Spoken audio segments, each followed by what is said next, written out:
I hear you. Am I ready? Those earphones really work. Let me turn. Yo, Are we on? you really projecting. We live. Hey, where's all the fun intro music and everything? Quest got it in his suitcase. Oh man, where is Quest? He's on air. I mean, he's on the phone. He's on the phone right now? Yep. Hey, Quest, whatever you feel like going by today. Hello? Can y'all hear me? A DJ called Far Away.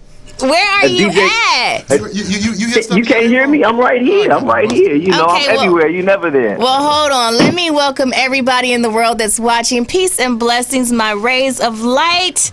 You are listening or watching the Be Life Driven Show on rmconair.com. I'm your lady Oya. Aha is on the phone. The pilot, he's on the phone right now. Say howdy, Aha. Howdy, what's up, world? How y'all feeling?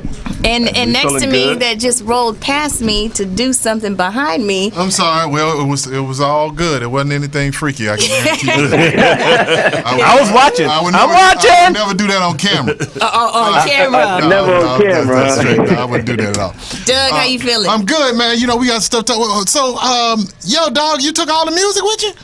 I took all the music with me, man. I said, if I can't be able to play it, can't nobody play it. Yeah, you know that angry boyfriend, if I can't have her, can't nobody have her. That's the way it is. Or the kid at the playground that bring his basketball, and if you don't pick him, y'all can't play with my ball. Give me my ball, bro. He's taking my ball. I didn't get the memo. I got my song in the computer. It's all right. I'm about to pull up some good songs. I look forward to hearing that.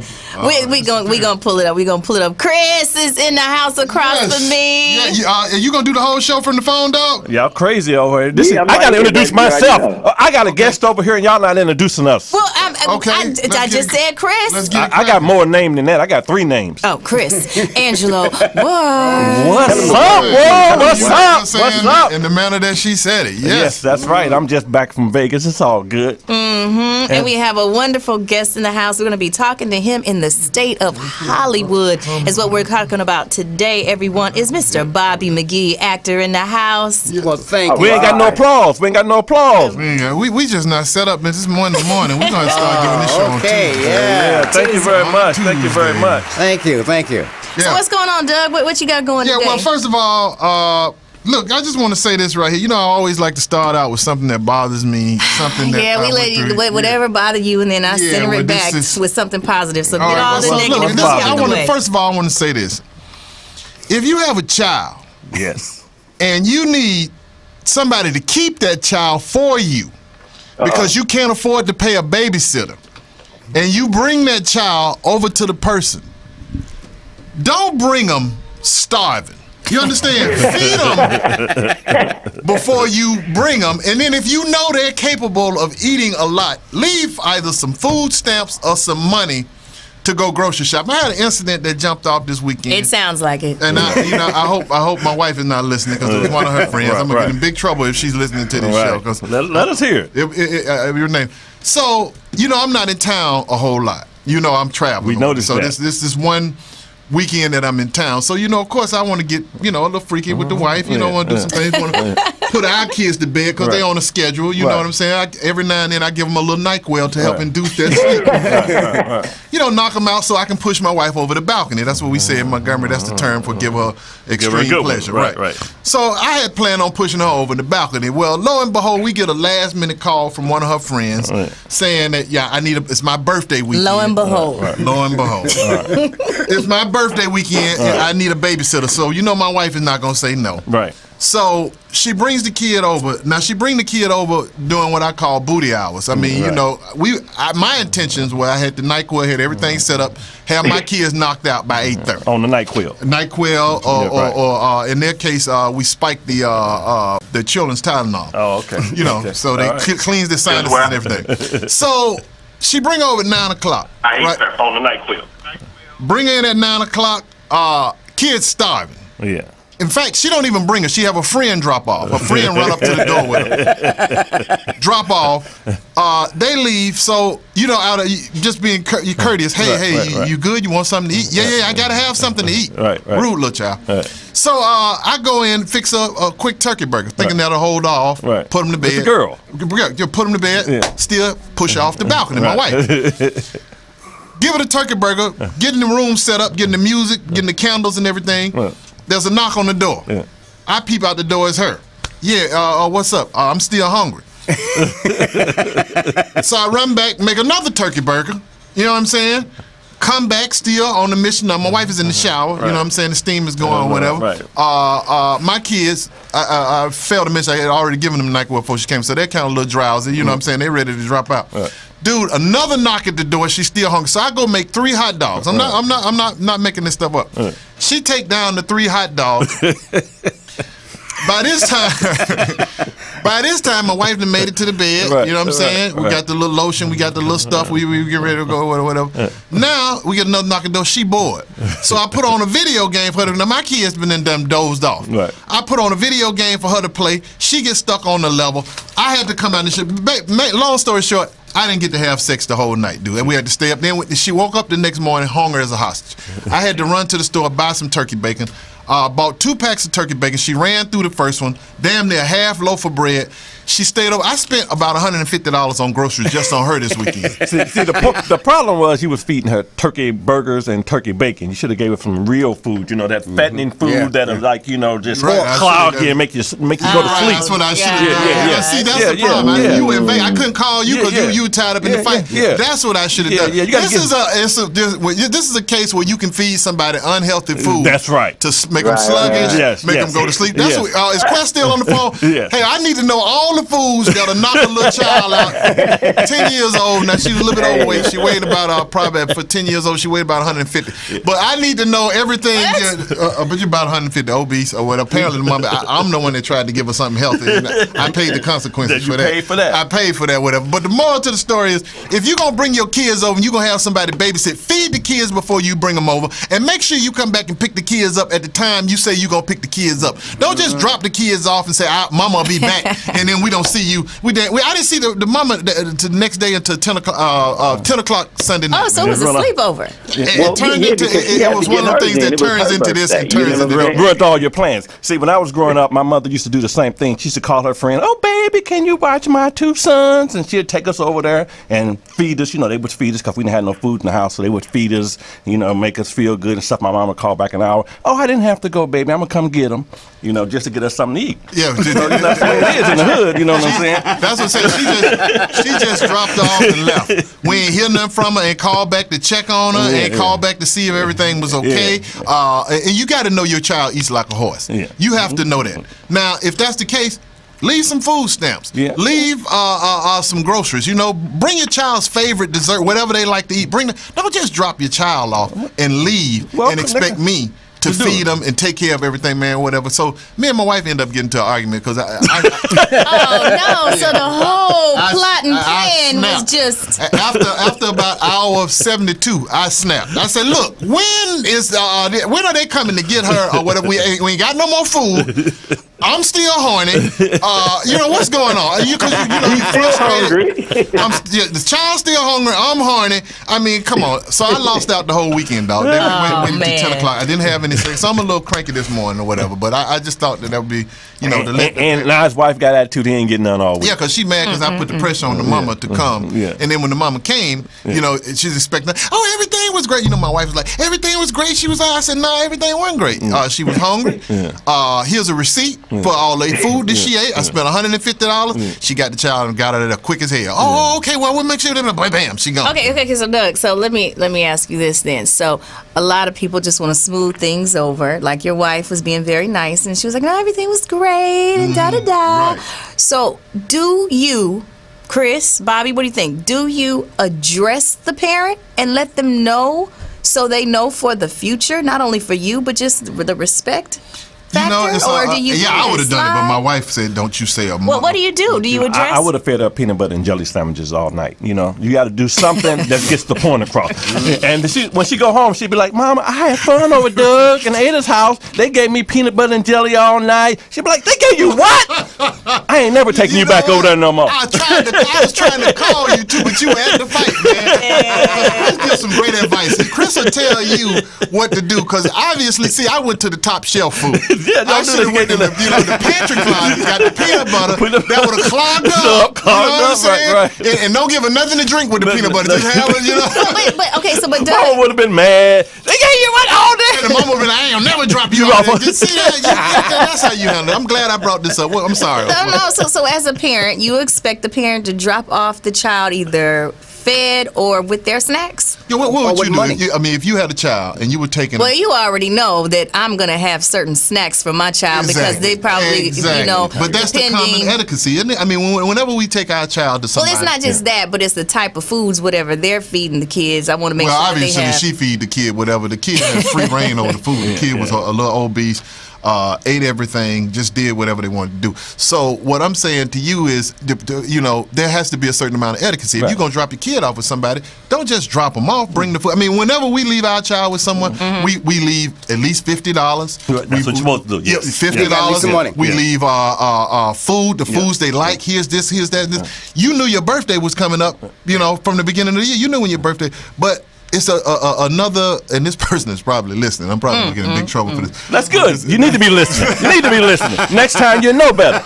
Yeah, but don't just drop your kid off at 9 o'clock at night and then don't show back up till 10 o'clock. Well, maybe it was a last minute thing. I dropped my... your birthday be a last minute thing? No, not the birthday, but maybe you know, is you she got married? Kids. Or you got maybe kids. she got a new hot date, or the girl said, let's go out, or... You got kids, you should keep stuff ready. You should keep stuff ready when you got kids. You should have a little thing in the closet, a little bag. This is my go bag for the kids. I got to drop the kids. Let me grab the bag. It's too, in my opinion, it's just too much. Too many people are irresponsible when it comes to their children. That's true. You know, there has to be a type of etiquette, and especially in our community, in the Black and Hispanic community. You just want to drop the kids off and leave and come back. You don't want to call and see how the kid is. You don't want to say, you know, here's their food. We do that. You know what I'm saying? When I leave my kid, here's what they like. Here's $50. And I'm going to come back when I tell you I'm going to come back. Hey, look, we'll be back at 6 o'clock. Because that invites you to be able to leave your kid. Hey, we like the way. But they're not going to be able to do that no more. Quest, I'm going to need that. Well, you're a father. What do you think about what Doug is talking about? Nah, totally. I mean, it's so important that you come back on time. He left it at that. We got Quest on the phone. You ain't seen it. I know, but I mean, he got it. He said that right to the point. Like they are charging him per word out of the country. You know? No. I don't want to put Quest on the spot, but Quest got two beautiful kids, right? But he can't get nobody watching because he fucks up. You know what I'm saying? Quest, we went to a meeting at CBS Studios with the vice president. He had his two kids with him. Well, that's why y'all couldn't get nobody watching. That's why Wait, that's how come we didn't hear about that meeting. That's what happened to that deal. I know, like, me and Doug's kind of like, wait a minute, forget the topic. Y'all went where to do that? He can't get nobody to watch them bad suckers. You know what I'm saying? When nobody watch them. Why doesn't anybody want to watch your kids? Nah, it's not. I don't think that nobody wants to watch my kids. I got a terrible 2-year-old son, and he's very active, and so like he doesn't really just want to chill right now. My daughter's an angel. She's cool. She'll sit in the corner, do her thing. Is that true, Chris? Yeah, I'm just messing with Quest. I ain't gonna put him on the spot like that. He ain't stopping right now. So I got to keep him close. My child is like that too. My 7-year-old, very active or whatever. I mean, when we leave him, we have to leave a manual, an instruction book on what to do, and if this happens, what to do. But we're always calling. We're always, we try to be very responsible with it. But I found that a lot of my wife's friends are very irresponsible. My wife is so kind-hearted that they feel like, we can leave them over at 8 or whatever. They never take me into consideration. And what I'd always tell my wife... they say be like, they got money. Take them over there. Yeah, they must say something or whatever. Because they feel, obviously. They got a nice pantry. It's going to be full of peanut butter from now on, though. Everybody going to be on a peanut butter diet when they come over to our place. That's going to be the thing when you drop them off. You feed the kids a lot of carbs, like empty carbs tend to be the itis that tend. That's what you're supposed to do. You know what I'm saying? Did you just say that? Yeah, he's trying to help a friend. I'm just saying, because Doug was asking for ways to, feed people and send them to sleep, Yeah, that's what I'm saying. Usually you don't want to do that because, But I'm just saying, if you want to, I can't believe you would condone that behavior. They will have the itis when they come over my house. I'm gonna look. I mean, turkey, anything that causes you to be drowsy, clogged up, stopped up, peanut butter. It's gonna be a turkey peanut butter sandwich. the peanut butter to fill them up, and the turkey to make them go to sleep. Well, you got to find out what they don't like, and that's what you cook. You know. That's what you cook, right? That's how you keep them off. You know.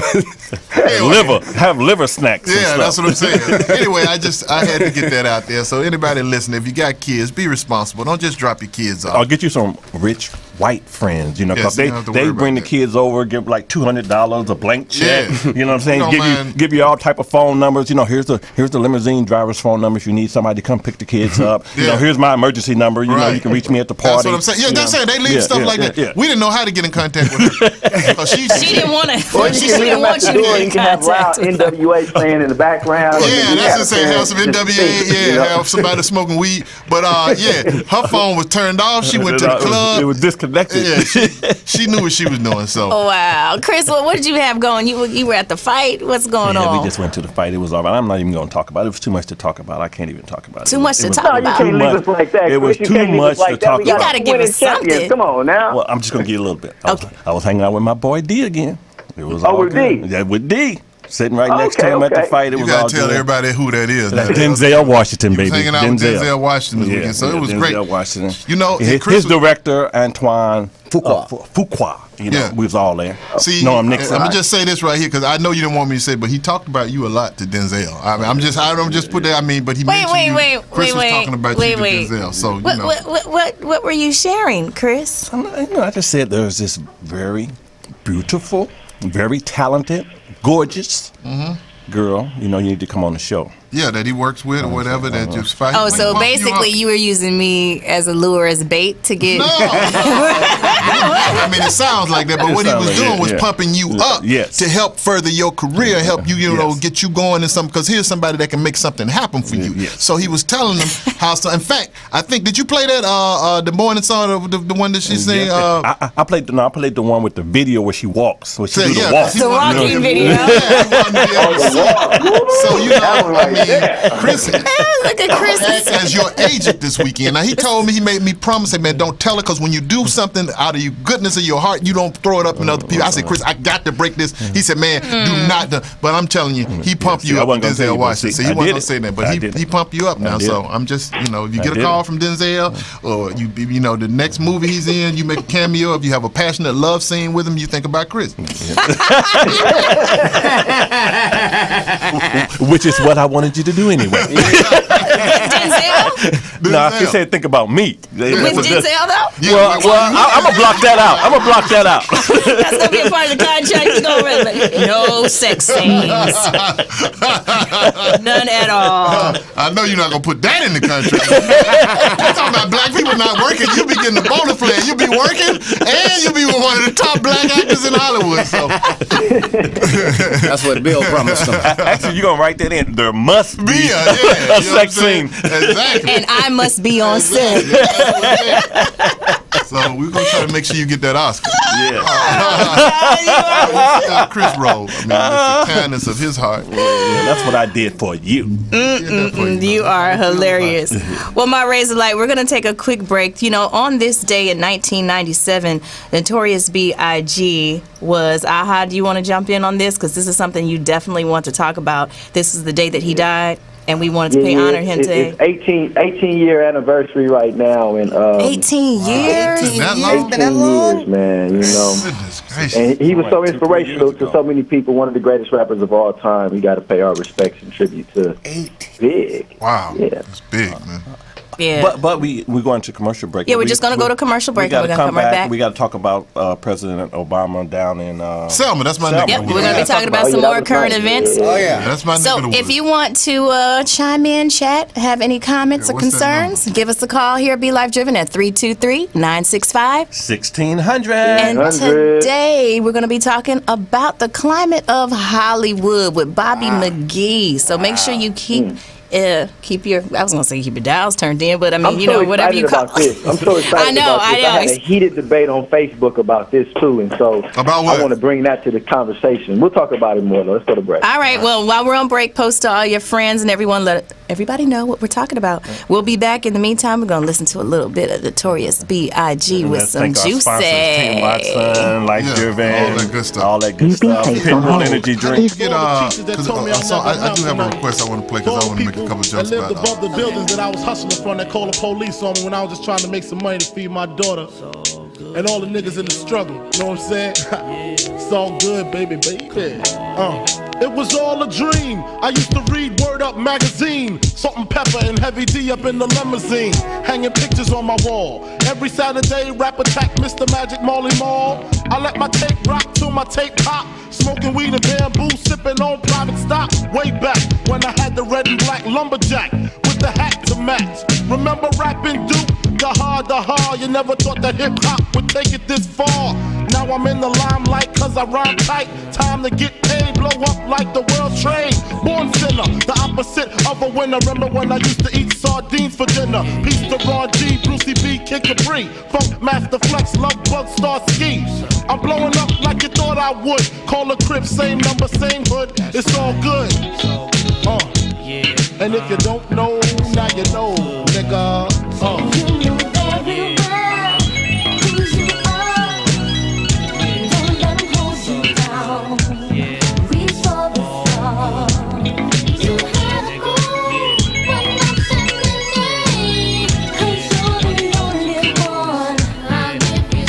I made the change from a common thief to up close and personal with Robin Leach. And I'm far from cheap, I smoke skunk with my peeps all day. Spread love, it's the Brooklyn way. The Moet and Alizé keep me pissy. Girls used to diss me, now they write letters cause they miss me. I never thought it could happen, this rapping stuff. I was too used to packing gats and stuff. Now honeys play me close like butter play toast. From the Mississippi down to the East Coast, condos in Queens, in dough for weeks. Sold out seats to hear Biggie Small speak. Living life without fear, putting 5 carats in my baby girl ear. Lunches, brunches, interviews by the pool. Considered a fool cause I dropped out of high school. Stereotypes of a black male misunderstood, and it's still all good, And if you don't know, now you know, nigga.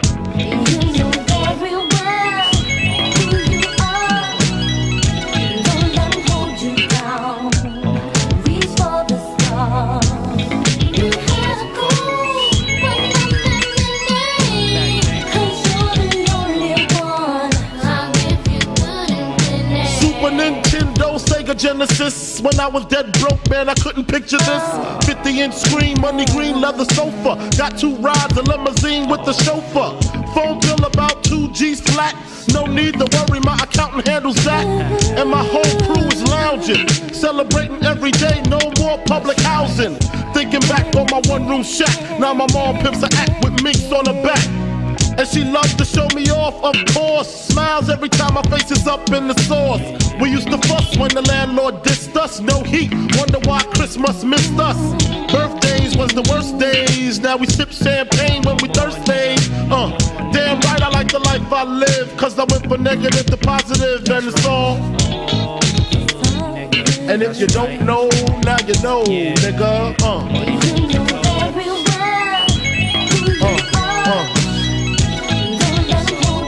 And if you don't know, now you know, nigga.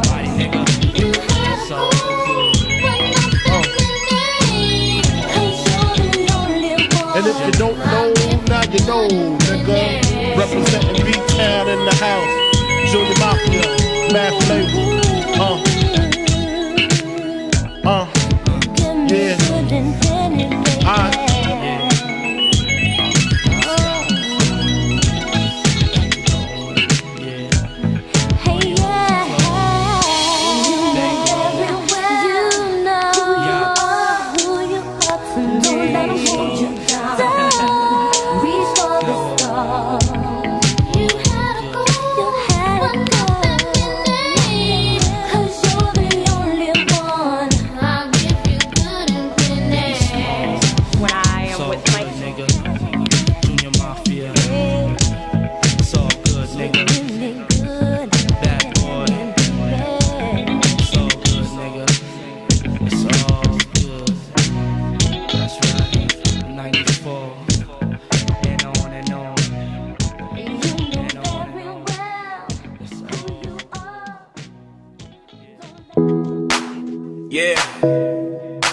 Ursha, baby.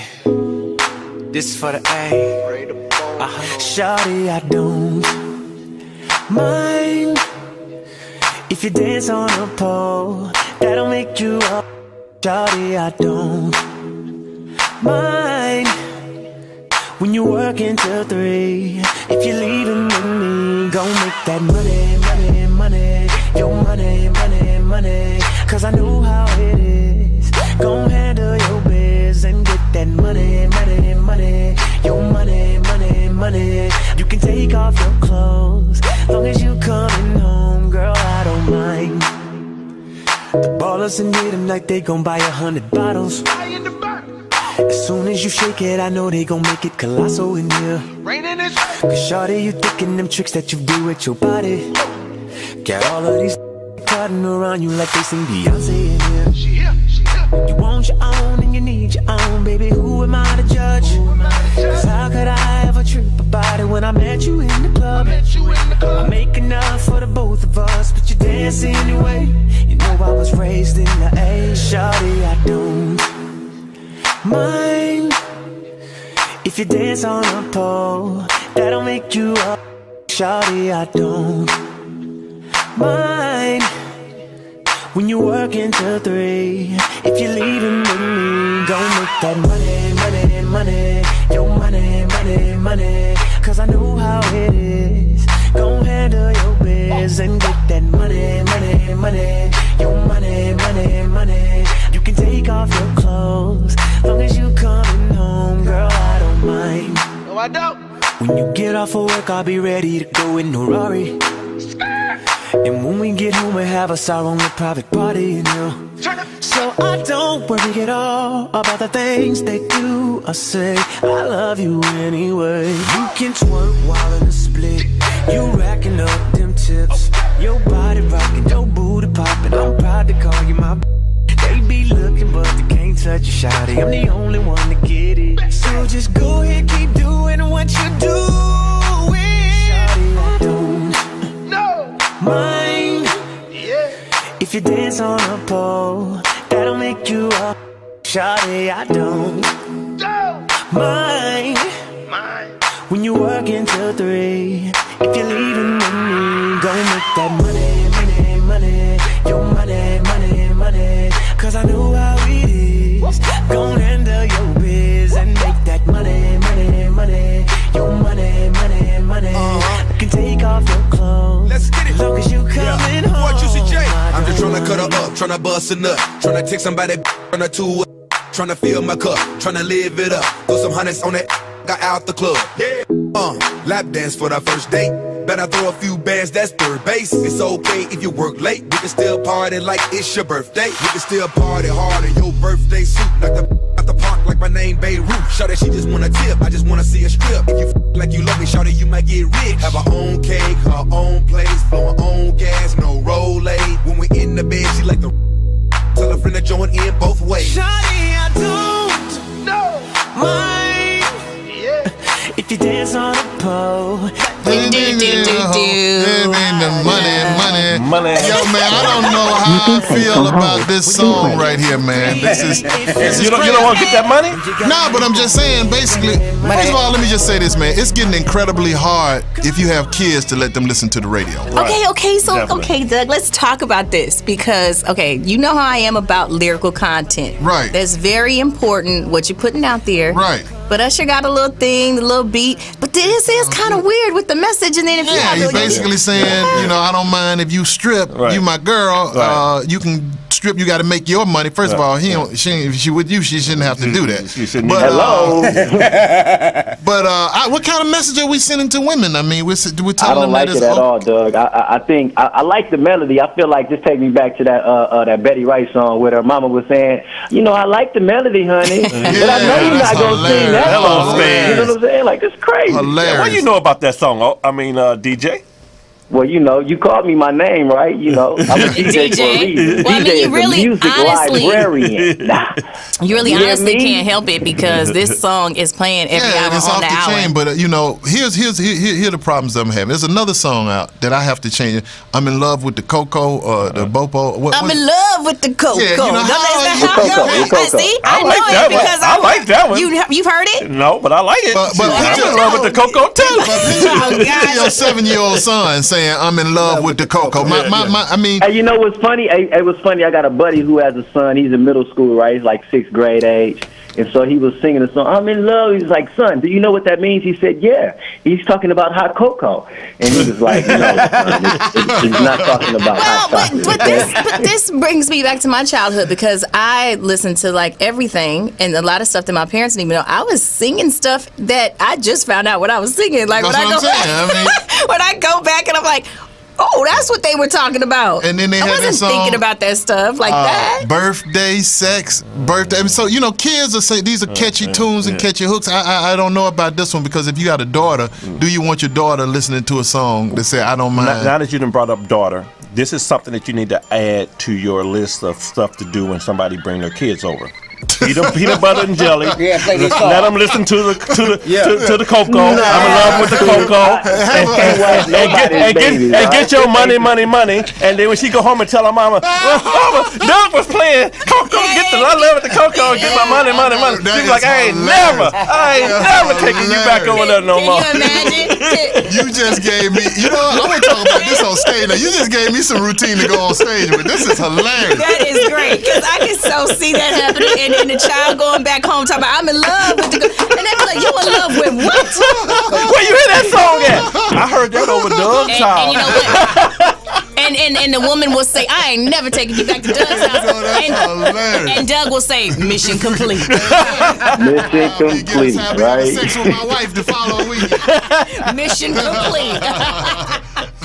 So what we got? Great stuff, Chris. Great stuff. So wait. So what's this? I'm looking at current events here. Nick Gordon is finally going to tell his side of the story to Dr. Phil on March 11th. See, you know, I have mixed feelings about that. That's coming out. That's And tough. they dropped the Suge Knight video, the raw uncut footage. If you a weak heart, What happened? you know, don't watch it. 'cause What it happened? is What happened? Gruesome. The running over thing. Oh, they dropped him to run. Oh. It's on YouTube. You should put No, they dropped the whole video. It's like a 2-minute long video. You see him pull up, you see him getting the altercation and kind of like exchange, and then he just bulldozes over it. And the shit is, oh my goodness. It was hard it's to watch. uncut. Oh, man.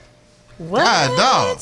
I mean, what is it coming to? If they show that, show that, how come they can't show the ISIS beheadings? I mean, you know what I'm saying? What's the difference in showing somebody get run over and showing I mean, thanks to the lovely folks over at TMZ, you know, they released it to the world, and now, you know, everybody's on it, you know. Wow. Oh, wait a minute. So I'm pulling up. It says 49-year-old Suge Knight said he's already lost full sight in one eye and about 85% in the other.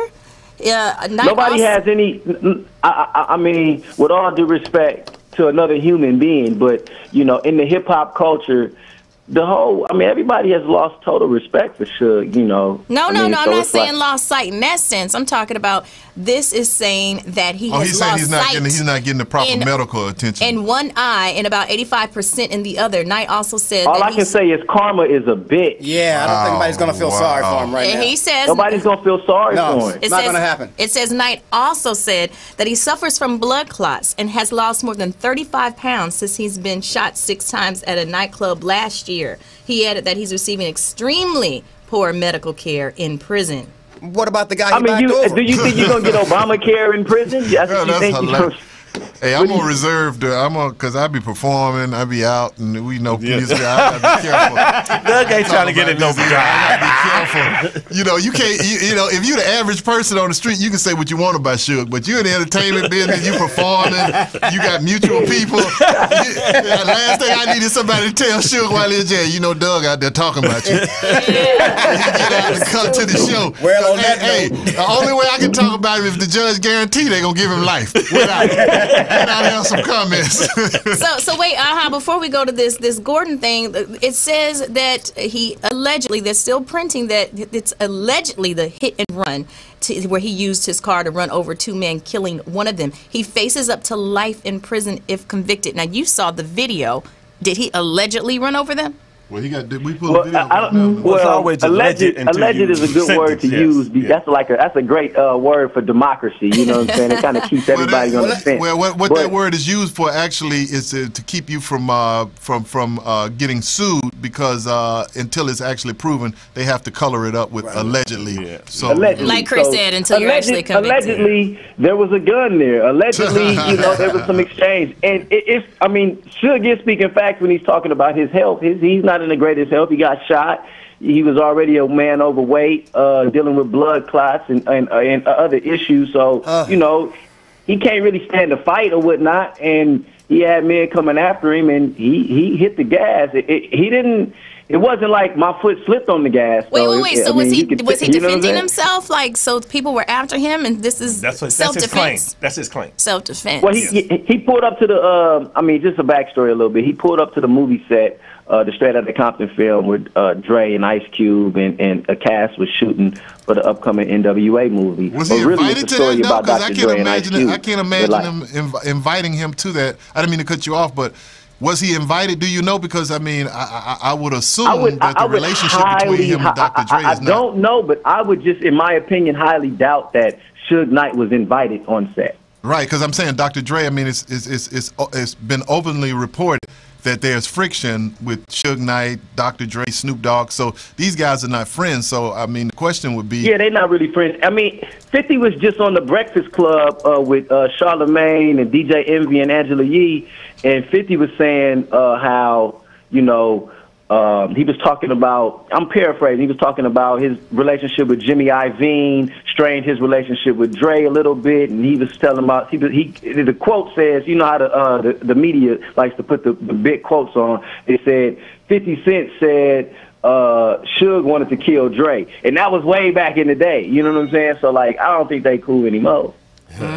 I don't think so either. No, I just can't imagine he was invited to that set. So there probably in lies the problem. That's why it probably went down like that.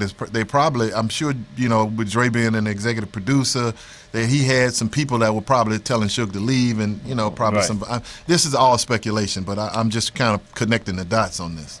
And the gentleman that he ran over, it was two people injured, but the gentleman that actually lost his life, Terry Collier, he was a very respected man in the business. I spoke personally to DJ Battlecat, and he was talking about how he brought him and taught him so much. Okay, do we have this live right now? We just showed the videos on the top. Oh my goodness! Look up there, you can see it too. Wait, let's pull so that the guy back. had Let's show that again. And he didn't have no chance to even get away or even make it. You know what I'm saying? He was pulverized. So if you're listening right now, if you're not watching, we're watching the full video of Suge Knight fatal hit and run incident. Let's put a disclaimer on that.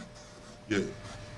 You can look up. That's what he said. He backed over him, then he go forward. Here's the premeditated right here. Yeah. Here comes the premeditated. Here's the premeditated one right there. That's premeditated. He's gone, guys. Which one died? Terry Carter. Oh, the one that said Terry. That's the one. Look like the other one took the worst. God. Okay, this is that's him right there, though. Allegedly, so we use that the video. He wasn't alleged now. What we saw well, this is just something that we pulled up on YouTube. Allegedly, this is Suge's truck and what actually happened. So if you're just listening, not watching, we're watching this video, and it's really oh my God, I can't see watch that. That's really bad. He had a chance there. Yeah, he could get live. He would have lived there. Wow. Whoever's driving that truck is going to jail, because that's premeditated, and that's the proof is in the pudding. You could have swerved, you could have done, you could have stopped, you didn't have to run. You could have just kept going. You backed out, you was good. Somebody got hit on the back out. Okay, cool. But you kept moving. You know what I'm saying? Because if you notice in the video, a guy walks up to the first guy who was hit, and it was like he grabbed something from him, and the TMZ kind of said allegedly it could be a gun, possible gun. Right. You know. It's going to be interesting to see how this unfolds right here, man. He ain't getting off. Very interesting. Now, also brought up the fact that Nick Gordon, for those of you unfamiliar with Nick Gordon is the, we thought that it was Bobby Christina Brown's husband. But it's his boyfriend. It came out later that they were not married. So O just pulled up an article saying that he is to appear on the Dr. Phil show March 11th. He will conduct, it says, an emotionally charged intervention with 25-year-old Nick Gordon, boyfriend of Bobby Christina Brown, the 22-year-old daughter of singer Bobby Brown and the late Whitney Houston, with his mother Michelle at his side. So what are they going to talk about? I mean, I'm assuming he's going to talk about what's going on, because reportedly right now he's not allowed to see Bobby Christina. There's a rift going between Bobby Brown and I'll just say camps. The Bobby Brown camp and the Nick Gordon camp. And there have been stipulations, from what I understand, stipulations have been placed on his visitation, meaning that he has to adhere to a list of demands, if I'm not mistaken, from Bobby Brown? Well, from my understanding, now correct me if I'm wrong, what I've read is that he hasn't been able to go in at all. Right. And then he said that if he went to her bedside, that she would wake up if she heard his voice. Right. It says during the interview, Gordon is seen crying, and he reportedly admits that he has a drug and alcohol addiction. So his mom, Michelle, says, as we sit here right now, my son's life hangs in the balance. So what I want to know is, you know, and call me kind of rude or whatever gruesome for saying this, but where was his mother when he moved in with Whitney Houston? Wow. That's everybody wants that 15 minutes of fame. Yes. Well, the mom's getting hers. Yeah, well, this, you know, to me, my assessment of this whole situation, first of all, is very tragic. But here's, and this is no disrespect to anybody involved, but I'm just making a generalization now to parents out there, you know, because we never become fully grown to our parents. I mean, you always be your mother's baby boy. Right. So if your daughter is living with a guy, if she's involved, or vice versa, your son is, you know, be around, find out what's going on, talk to him, see where their head is, because you never want to have to show up in this situation where, you know, reportedly there was a incident between them and she was emotionally distraught. We don't know how true this is. And the next thing you know, she, you know, this was, from what I understand and from what I've read, a failed attempt at suicide. So, you know, you have to be, as a parent, consistently involved. Even when they're grown, you still want to be consistently involved. And hey, how you doing? What's your mental state? What is your take on it? No, totally. I mean, I have a daughter, and of course she's nowhere near that age, but I mean, the plan is to create a relationship to where at no matter what the age is, we can have an open line of communication, and you can always call me for, you know, I have this rule with my little cousins as we were growing up. I would always tell my little cousins, I don't care what you have got yourself into. And this is female cousins, male cousins. You can call me, and all you need to say is yo, I need help. I need you to come. And I'm not going to ask you why. I'm not going to, you know, start coming down on you about what you've done. I'm going to come rescue you. You know what I'm saying? First. And then we can talk about it. Well, I think it's a really tough situation to be in, you know. I think that any parent, it's really a tough situation. I mean, what do? I mean, you can't. I think they should let Nick see her. I really do. I think that they don't really know what happened. Only Nick and Bobby Christina really know what happened. So I think that he deserves a fair shake to get a chance to see her. I really do. I agree with you. Yeah, I mean, you know, at the end of the day, we don't know what's going on. And the truth of the matter is they had their own relationship. No matter. Yeah, this is something that Bobby Christina chose. Yeah, so it's like all of a sudden now you're coming in and making a decision for her. If that was the person that she was happy with in a relationship, I don't know what their relationship was, but if they were happy together now, you know, he can't be with her. And then what happens if something happens to her and he can't even be with her? He didn't even see her while she in was the flesh dying. and blood to be able to at least connect with her. Well, they're thinking, you know, this is allegedly that he may have something to do with what happened to her. Okay, but if he has an alcohol and drug problem, and I don't know if she did, but I mean, not on that sense. They're saying that he may have something to do with what happened to actually her. She had bruises on her, and then he left, and then he came back with a friend. You know, that's kind of really it's strange though when you come back with a friend and then you find your wife in the tub. You know, it's like you haven't set. I don't know this guy from Timbuktu, but Bobby should have this in the back of his mind. Think about how the Houston family treated him. Yeah, upon Whitney's passing. You know, that's a very good point. So you wouldn't want to push that upon another person like he was dating your daughter. You know. Well, wait, but isn't Gordon related somehow to Bobby Brown or something? Yeah, it was somebody was raised. They raised. And Whitney brought him on, so he's almost kind of like family. Blood? So that was like the weird not blood, thing. Blood. He was brought in from the outside, but it's almost like a Woody Allen situation where raised them, not physically. And then fell in love, and then they fell in love with each other or something like that. No, but I mean, it's not like a Woody Allen situation because it's not like Whitney raised him and then Whitney started sleeping with him. I mean, it's like with her daughter. I mean, it's like the Woody Allen situation in the sense that people were raised up together and then they got involved sexually, like that. Just to be clear though, because Woody Allen raised the girl and then started having a sexual relationship with her. That was a little different. That's all I'm saying. Yeah, Woody Allen raised her. But it's still in the same wheelhouse because that was a father-son. I mean, father-daughter relationship. This is a brother-sister relationship, so it's still within the same. Well, Woody Allen just realized all of a sudden that he was in love with the cocoa. He was in love with the cocoa. It's kind of hard. You change the diapers in the cocoa. You watch the cocoa come of age. Man, you sniffing the cocoa later, huh? Fast, nigga. I'm blowing money fast, nigga. That's hilarious. The cocoa. Oh, that's what that is. I've never seen that. I'm in love with the cocoa. That's the song. Wait a minute, they doing coke and. Wait, they are? I don't see the video. Wait, is there a video? Oh my God, I never seen this, man. Can we put it up on a big one? Let me see this. Well, people are It looks like an old 70s movie, if you ask me. Put the headsets on. Put your headsets on. We on. It's crazy. He got all good. Hey, but did you guys see the other video? It's another thing trending in the. We're gonna change subjects for a minute. There is a fraternity on the campus of Oklahoma University. Yes. Big story this morning. SAE. Yes. I got some friends in SAE, so I know exactly. You do? They black or white? You know what color. So it might be true. They ain't gonna be. Ain't gonna never be no niggas in that. Hey! And how are they his friends? You just heard what they said about you, and I never be in the. Right. Well, it did open up my eyes because I went to school with him at the University of Southern California, but this was at the University of Oklahoma. But it did make me think when I read that article this morning. I said, wow, I wonder if that's why I was never invited to join the frat. You don't say, huh?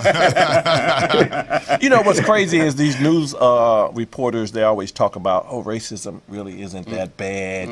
We're always making too much out of it. And then you see the story about Ferguson with the police over the last weekend. And then you see this story. Now it's still reporters out there trying to make, it's really not that bad. This is just isolated incidents. But no, it's not. Right. This is for real. Racism. No, it's definitely real. It's definitely real. I mean, it's going to be really, really hard. I think we have many more years ahead of us because you still have a lot of people who grew up with that mentality who are still alive and among us. So it's going to be really hard to change somebody's mind. You know what I'm saying? Yes. And we get to remember. However, it's not that we don't have to say like, it doesn't exist, but if we don't focus on the color and the race of different people and we just focus on the culture and customs, I think racism starts to jump out of the window because everybody like Asian food, you know what I'm saying? Right. Everybody like soul food. So it's like we have things that we like about each other, but then we want to focus on the things that we don't like about each other. Right. It's crazy. Man. Yeah, you can learn. I mean, that's why I say in my act all the time, instead of us hating cultures because they're different, why not take that opportunity to learn and be diverse and see what goes on? Like I just learned this. My wife is Puerto Rican, and I've been hanging out with her Puerto Rican side of the family. I've been hanging out with her Puerto Rican side of the family, and you learn so much in a short period. I just learned this the other day. You know the difference between choice and choose. Choice is when you select. Choose are what the Puerto Ricans wear on their feet. See, that's why racism will never go away. Right there. That's why it'll never go away. Come on now. No, but that's a that was great. That was great. Oh my goodness. We gotta learn to laugh. I mean, everybody talks. We gotta laugh. There's just certain things that it's kind of. I mean, they're funny. What different cultures people do, but some people take real offense to it. Like I mean, why? No, but it's better to laugh about it than to cry about it. And argue about it. I mean, if we can laugh, we can love. because we love things that make us laugh. But while we're on this topic, I mean, this would be a great opportunity to go into what you're talking about, because I think the theme of today is great. About what was the thing about blacks working in Hollywood? The state of Hollywood. just the state of Hollywood in general. However, you know, recently with the Oscars, they said it was the whitest Oscars ever, and we played a video here on Be Life Driven, showing really the history of the Oscars, and you know, from Sidney Poitier to you know to today, and you know, not having things nominated the way that they feel. But before we get going with that, you guys always know that we center with an affirmation every week. Oh. Okay. I forgot about that. Well, that's I didn't. Right. You know, you didn't. That's what you said. And because of today's topic, I'm going to do a general affirmation for everyone, and you can say this for yourself, and then you can add whatever you want to at the end. So it's almost like a tag along. I mean, you can put your whatever works for you. Okay. So here it is. Okay. I am open to receiving success. Okay, now you know I'm all about success. You know what the book, the 5-star points for success, manifest your dreams, live your life purpose. Now watch how we're going to tag on what's going to be meaningful to you, or me. I feel. So I am open to receiving success as a working actress or a working actor, as a working comedian, right, as a working singer, right, as a working promoter, businessman, right, as a working DJ, right. As a working dancer, a model, a writer, whatever you are out there, I am open to receiving success as fill in the blank for you. Now, I would like to fill in the blank before we get to success, but that's good. You know, I am. We know that's the first one. Now get to yours. Now, watch what is the most important thing in this affirmation. Open. That's what I like. Open. I am open. I like the open. Because see, here's the thing. So many people right away, they block themselves out from being successful by what's the first thing we always talk about? The mental state. That's the reason why we do affirmations. We got to open up our minds, get rid of the junk, the funk, the nasty, the bad stuff, the negative self-talk. So if you're an actor right now and you're listening to Be Life Driven and you're going to that audition and you're thinking, man, I ain't gonna get this role.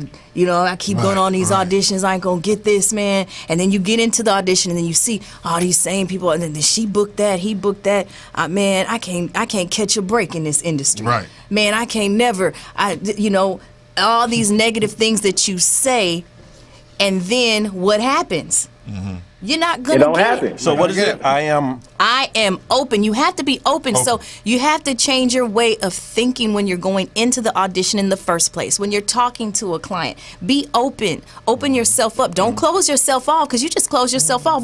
Don't even bother going to the audition if you saying, man, I ain't gonna get this. Then don't waste your gas, your time, your energy, or your makeup. See, that's a great thing. I need to close my eyes. See, Chris would love to hear that from when he's talking to he's taking a girl out on a date. I am. That's what he wanna hear. I'm just. I am open. I am open to receiving the cocoa.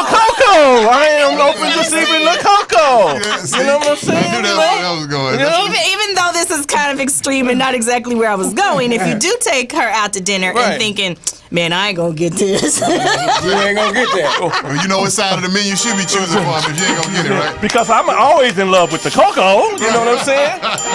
and you can eat from any side of the menu when you got the cocoa. I'm gonna when you're not getting the cocoa, you limited to one side of the menu. I'm in love with the cocoa. You have created something today, Doug, with this. A kid-friendly song. This song should only be played on satellite radio. I'm in love with the cocoa. Oh, Lord, no. You talking about coochie or cocoa? No, that's what's in the video. No. I'm in love. You talking about drugs? You can't win with this song.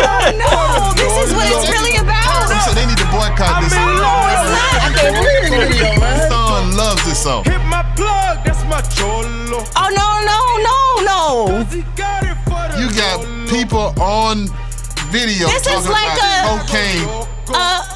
in the project. This is why we can't get nowhere as a people. I can't This song Time out. Please don't play that no more. There is a Now you know why racism You just is said alive that. and well in You America. ain't kidding. You just defeated the March on Selma. Oh, wait, no. Didn't get March on Cabrini Stop Green. it. Stop the press. Am I reading this right? Does it say 103 million views?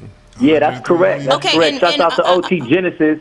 You know, he that's a Shouts friend of out. mine actually. Like, Hey, and I he's remember making when money. he was just coming up as a young artist or whatnot, and you know. But this now is horrible. Stop it. Okay, but see, I'm actually. You're sending messages about drug use, about I'm in love with cocaine to the black community. Good Lord, and that black beat is Hispanic banging community. though. Good. Ain't it? See, I didn't that's see? hey, the I'm beat just is. keeping it real. That oof. I mean, you Now, can I'm just play surprised- that. I'm surprised you- with So the my lyrics. question is I this. My said question the is beat this because okay, I I'm in didn't love with say the cocoa. lyrics. I would consider that fast food, if you will.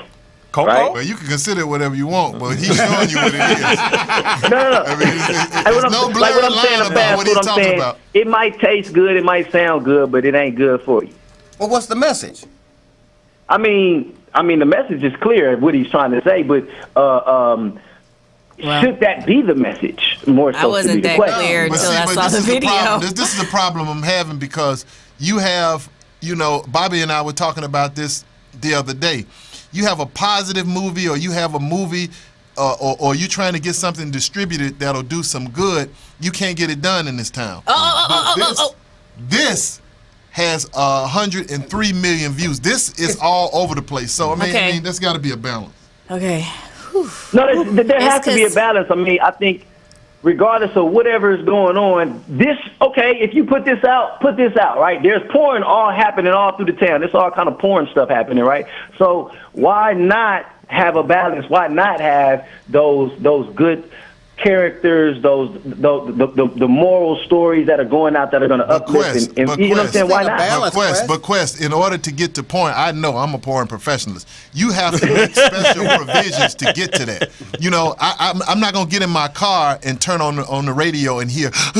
I'm not going to hear porn. This is being distributed on public to the masses. I see what you're saying. On public airways where my son has been banned from listening to this song. Right. We don't allow him to listen to it. Thank God we haven't allowed him to see the video. But if I'm driving with my son, I immediately change. This is being played over the public airways. You have to go not necessarily out of your way, but you have to make special arrangements to get the point, man. It's not the same playing field if you ask me. Yeah. No, it's definitely not. It's definitely not. I'm just saying, like, speaking on your behalf, I mean, not your behalf, but, like, agreeing with you, I'm saying, like, I don't understand why we can't have a balance of content. Like, if this stuff is out there, okay, cool, whatever. I don't want my children or my people really tripping off of this. But also, why can't we have those good storylines that uplift and educate the people? There's not, why can't those? There's no balance, though. There is no balance. They're not.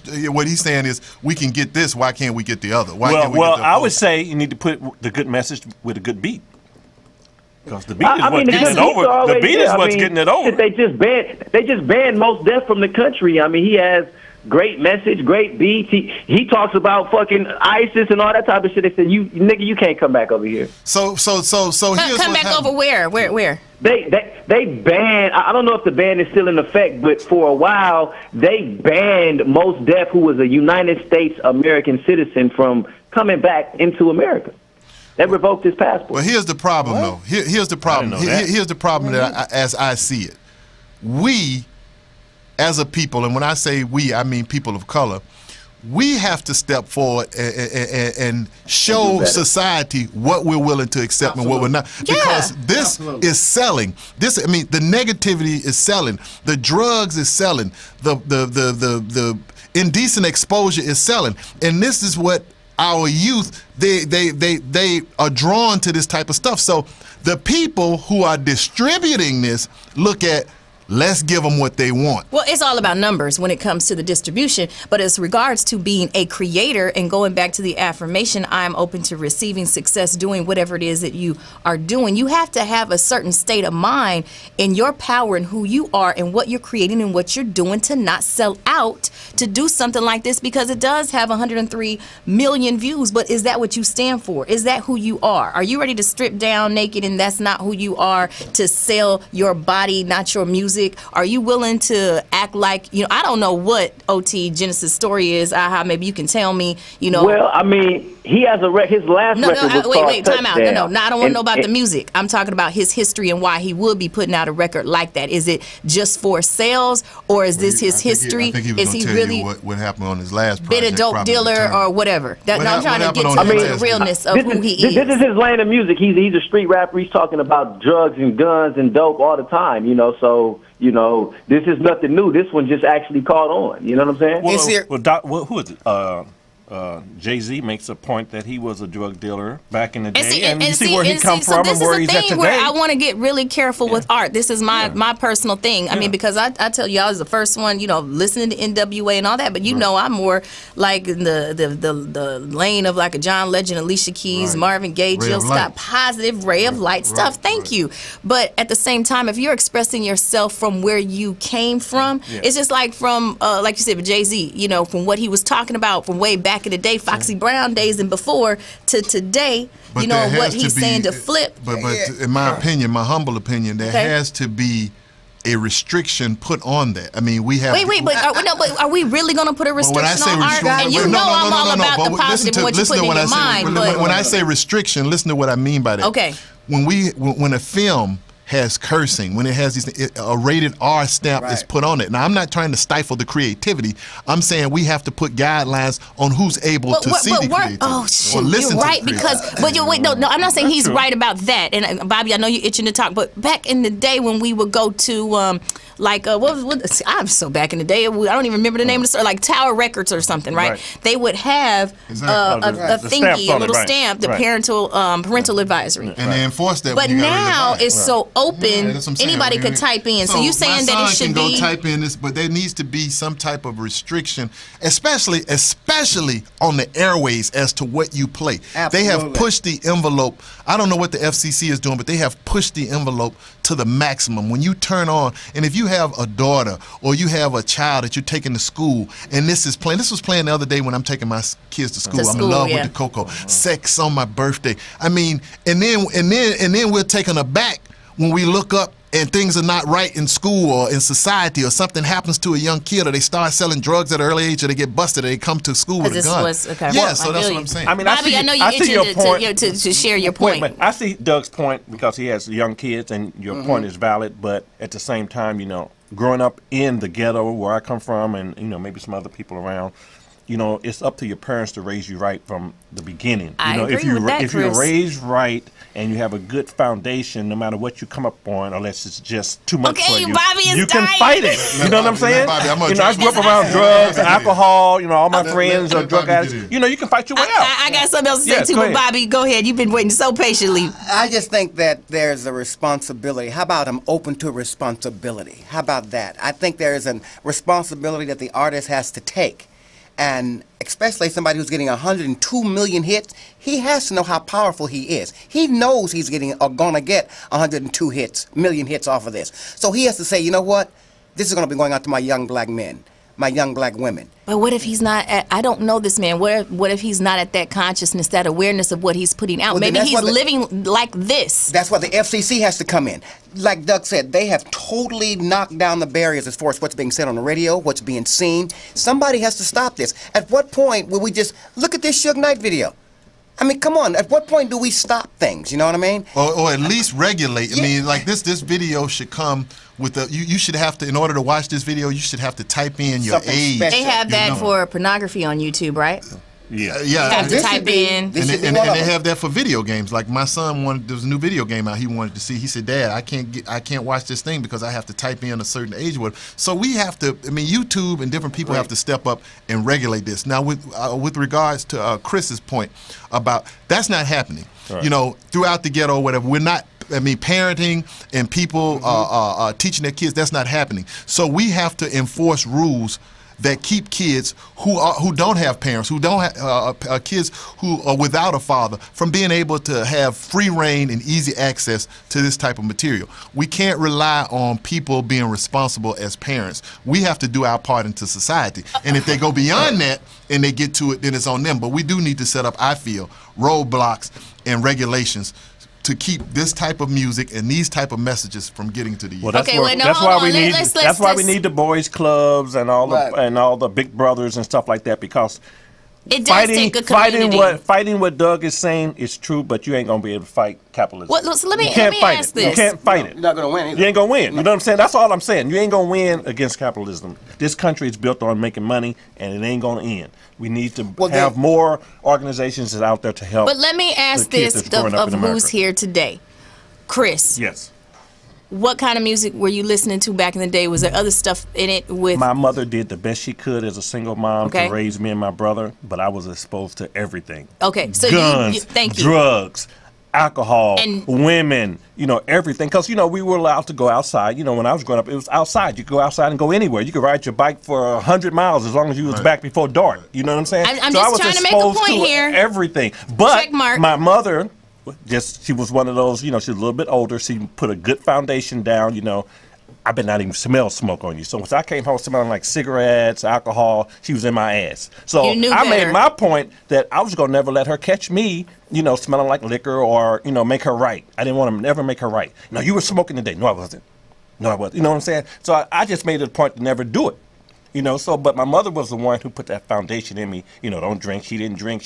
I didn't see it around the house. I didn't see it around here. So, you just have to put a good foundation in your kids as best as you can, however you can, before they get out, as they say, the barn. Because once you're out the barn, it's too late. It's too late to bring them back in. I agree. We have to raise our kids better because they're going to be exposed to everything once they get out in the world. Okay. And you can't stop it. It's things that I was exposed to. My mother wouldn't believe. Cops pulling you over, putting guns in your head, running home from school, getting in fights. You just get exposed to it. You can't put a hold on it. But it's so important. I remember a lady at my mother's church saying that when she went out into the world, her mother and father didn't talk about things. She was so green that she, succumbed to all this stuff. Right. She wasn't aware. She wasn't on point to deal with the streets when she left the house. Right. That's dangerous too. Yes, the streets are going to be there. The streets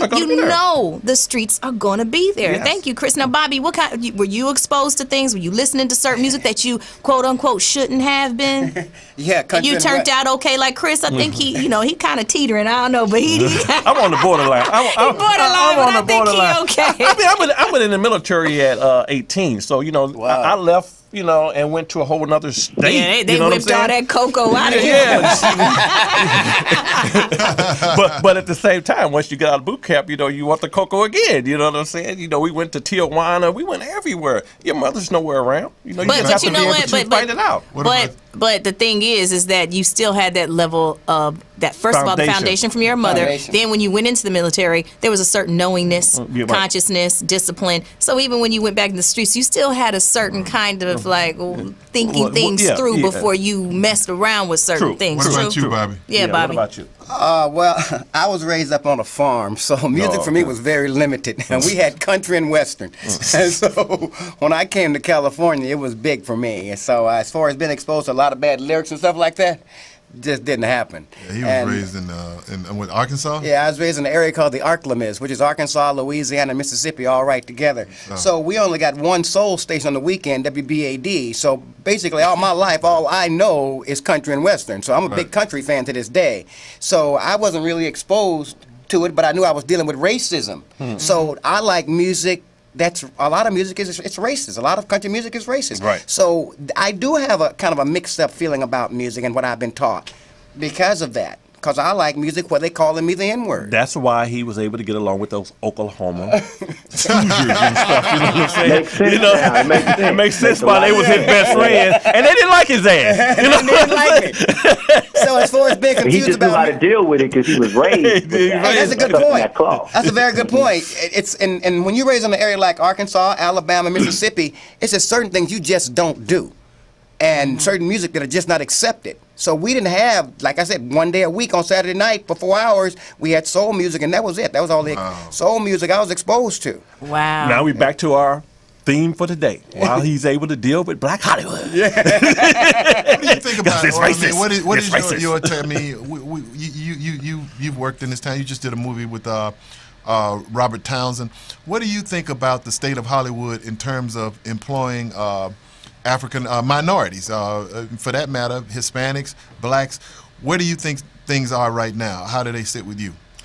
Well, I think it's kind of good and bad, because I think we're in the best of times in Hollywood as far as being a minority, because we've never had this many movies before, we've never had this many TV shows, but we still have a lot of room to grow. And what I mean by that is, over the last 2 years, in 2013, we had about 13 movies with more than 2 African Americans in them, and last year we had between 10 and 12 movies that came out with more than 2 African Americans in them. So wait, I don't want to cut you off, but how many movies total came out? More than 1,000, or very close to 1,000. And we had 10. And we had about 10. Yeah, that's the. And so to let you know where we are to this day, we're not on pace right now to even match that. We ain't nowhere close to being on pace. No, we're not on pace right now to even match that. Right now, we're already into March, and we've had 1 movie come out, Selma. And I consider our movies any movie that has more than 1 minority actor in it. So if it's a lead like a Kevin Hart or a Denzel, I don't really consider those black movies, because those are crossover movies. Right. You know. But as far as the state of Hollywood, we have a long way to go, but we have grown a lot. And like right now, what you have to understand, Hollywood is like this. It's a copycat medium. So right now, you better believe all the networks are scrambling. They're scrambling because they can't stand to see Fox win these ratings like that. Right. With Empire. You better believe we're going to be on TV. So this is a great time for us right now. We're going to So I'm glad you brought that up, not to cut you, but that's exactly what what the dialogue was about on Facebook when I said I got in a heated debate. And it was talking about Empire. Absolutely. And, you know, a woman had posted, a friend of mine on Facebook posted, she said, I've never seen Empire, and nor do I plan to. And there was a bunch of people jumping on her bandwagon, like, yeah, I never seen it, or, you know, I'm not interested. I watched it. I don't like the content. It's stereotypical, and rah, rah, rah. Then one woman chimed in. She was like, I don't know what you guys are talking about. This is an all-black cast. It was written by a black man, directed. Everything is so black about this. Black people should support it. And my question to you is how true is that? I mean, it goes back to the Coco song to me, because that was a black man who wrote it. He signed to Busta Rhymes, and it's all black and everything. So should we support films and music and artistry based on, we're black people, we know we're disenfranchised in the country. Should we support black content just because it's black people putting it down? Absolutely. Or should we hold them accountable for the content that they are creating? Well, I think both. I think we should definitely hold them accountable for the content they're creating, but we have to support black product, because this is what we are. We are black. So I can't relate to my white counterparts. Yes, I went to USC, but bottom line is, when I don't see black people in movies, it's hard for me to watch that movie no matter how good it is. I go to a movie looking for us. When I don't see us in the movie, yes, it hurts me. It hurts us. So what we have to do is this. We don't complain.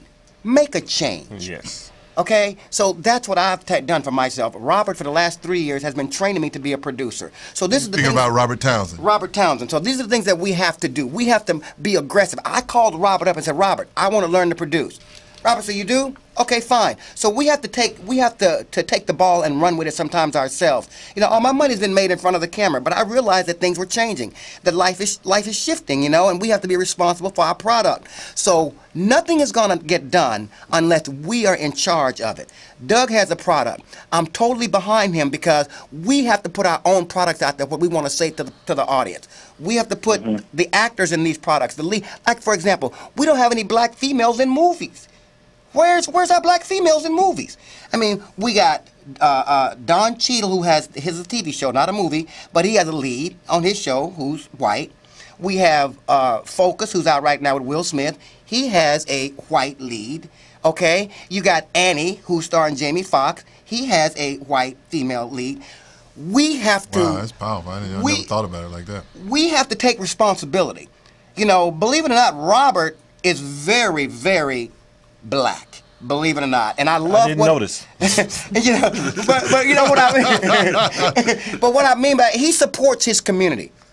Robert hires black crew, black actors, black everybody. That's very important that we get behind the scenes and do our own stuff. Don't forget, don't complain, make a change. Produce your own product. That's true. That's right. Did he ever pay his American Express bill? That's hilarious. We gotta take a break. We coming right back. More on this topic, and then I'm gonna weigh in on some things. Or whatever. Yes. The state of Hollywood. 323-965-1600. Shout out to Team Watson, Pitbull Energy Drink, Roscoe's House of Chicken and Waffles. This is the Be Life Driven Radio Show. Peace. For my hooligans in Brooklyn, dead right. If the head right, Biggie there, every night. Papa been smooth since days of under rules. Never lose, never choose to. Bruise, cruise, who? Do something to us. Talk, go through us. Girls want to us, wanna do us, screw us. Who us? Yeah, Papa and Pump. Close like Starsky and Hutch, stick to clutch. Yeah, I squeeze 3 at your cherry M3. Bang every MC easily. Take that. Recently, niggas frontin' ain't saying nothing, so I just speak my peace. Keep my peace. Cubans with the Jesus peace. With my peace. Packing, asking who want it. They got it, nigga flaunt it. That Brooklyn bullshit, we on it. Biggie, biggie, biggie, can't you see? Sometimes your words just hypnotize me. And I just love your flashy ways. I guess that's why they're broken, you're so fake. Biggie, biggie, biggie, can't you see? Sometimes your words just hypnotize me. And I just love your flashy ways. I guess that's why they're broken, you're so fake. I put hoes in NY onto DKNY. Miami, DC, prefer Versace. That's right. All Philly hoes know it's Moschino. Every cutie with the booty, boy, the coochie. Now who's the real dookie?